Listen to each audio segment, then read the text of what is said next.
രമേശ് ഒരു ചെറു ഗ്രാമത്തിൽ ജീവിക്കുന്ന ഒരു സാധാരണ യുവാവായിരുന്നു. അവന്റെ കുടുംബം സാമ്പത്തിക പ്രതിസന്ധിയിൽ ആയിരുന്നു. എങ്ങനെയെങ്കിലും ജീവിതം മെച്ചപ്പെടുത്താനായിരുന്നു അവന്റെ ആഗ്രഹം. ഒരു ദിവസം രമേശ് നഗരത്തിലേക്ക് പോയി അവിടെ പാനിപുരി കച്ചവടത്തിന്റെ വിജയം കണ്ടു.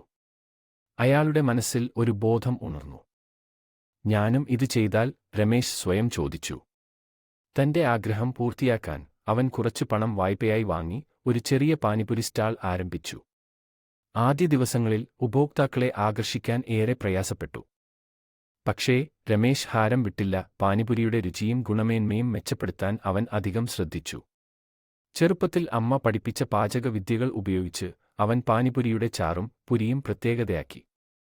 ഗ്രാമവാസികൾ രമേശിന്റെ സ്റ്റാളിലേക്ക് വരാൻ തുടങ്ങി. അവന്റെ പാനിപുരിയുടെ രുചി മുഴുവൻ ഗ്രാമത്തിലും പ്രചാരമുണ്ടായി. കൂടാതെ രമേശ് ഉപഭോക്താക്കളോട് സ്നേഹത്തോടെയും ഇഷ്ടത്തോടെയും പെരുമാറി. കൂടാതെ വേറിട്ടതും രുചികരവുമായ പുതിയ വിഭവങ്ങൾ പരിചയപ്പെടുത്തി. 1000 കുറവിൽ തുടങ്ങി രമേശിന്റെ പാനിപുരി ബിസിനസ് ചുരുങ്ങിയ കാലം കൊണ്ട് വളർന്നുകഴിഞ്ഞു. പെട്ടെന്ന് തന്നെ അയാൾ വൻവിജയമായ ഒരു പാനിപുരി പണ്ടൽ നടത്താൻ തുടങ്ങി. നിരവധി ജീവനക്കാർക്കും ജോലിയും നൽകിയിരുന്നു.